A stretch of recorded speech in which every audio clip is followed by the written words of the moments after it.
एक आदमी मारा गया और एक बच्चा दौड़कर ऊपर आया। इराकियों की अमेरिकी सेना के प्रति गहरी नफरत थी। बच्चा इधर उधर नजर डालता है और जब उसने देखा कि कोई आसपास नहीं है तो उसने अपने वजन से भारी रॉकेट लॉन्चर को कंधे पर उठा लिया। डर के कारण उसने रॉकेट फेंक दिया। काइल लगभग सांस नहीं ले पाया और बच्चे को मारने से चूक गया। इस तरह इंतजार करने से काम नहीं चल सकता था। उन्हें खुद पहल करनी थी। वरिष्ठ अधिकारियों ने यह तय किया कि दुश्मन के क्षेत्र में 6 सड़कों तक गहराई में जाना होगा जहां स्नाइपर से खतरा अधिक था। इस बार पिक स्नाइपर को 1900 मीटर दूर खत्म करना था। हैल ने अपनी TAC 308 स्नाइपर राइफल का उपयोग करते हुए उसे निशाना बनाया।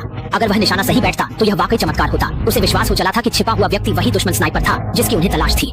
इससे पहले जुबा ने एक अमेरिकी सैनिक को मार दिया था। गोली की आवाज पूर्व दिशा से आई थी। काइल ने तत्काल अपना रुख बदला। कुछ सैनिक छत पर अकेले और असहाय फंसे थे। उनके पास गोली चलाने का विकल्प नहीं था क्योंकि नीचे इराकी सशस्त्र लोग मौजूद थे।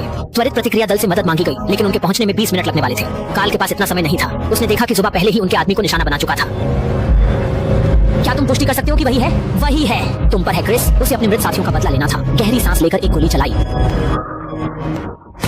इस एक गोली ने जुबा को मारकर एक बड़ा खतरा खत्म कर दिया लेकिन गोली की आवाज ने उनके स्थान का खुलासा कर दिया। दुश्मन हर तरफ से हमला करने लगे। काइल और उनके दोस्तों ने अलग अलग दिशाओं में प्रदर्शन किया। 2 लोग छत पर चढ़ गए और 2 ने सीढ़ियों को घेर लिया।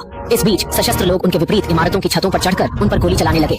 कुछ दुश्मन छत पर सीधे चढ़ गए। आमने सामने की भिड़ंत शुरू हो गई। हालांकि इराकी सशस्त्र लोग ज्यादा थे लेकिन सील ने अपने सर्वश्रेष्ठ हथियार और व्यक्तिगत लड़ाई कौशल से उनके हमलों को रोका। मुख्यालय ने ड्रोन के माध्यम से विस्फोटक स्थानों की जानकारी दी और सील ने वहां पर फायरिंग की। हालांकि उनके पास पहले से ही गोला बारूद की कमी थी। हर सैनिक के पास कुछ ही मैगजीन बची थी। वे आखिरी गोली दागने और सड़क से बचकर निकलने के बारे में सोच रहे थे। तभी अमेरिकी सेना का अपाचे हेलीकॉप्टर फायर सपोर्ट के लिए पहुंचा लेकिन उसी समय एक रेत का तूफान उठ गया। दृश्यता अत्यधिक कम हो गई। खाली हाथ लौटना संभव नहीं था। एक मिसाइल ने एक ऊंची इमारत को निशाना बनाया।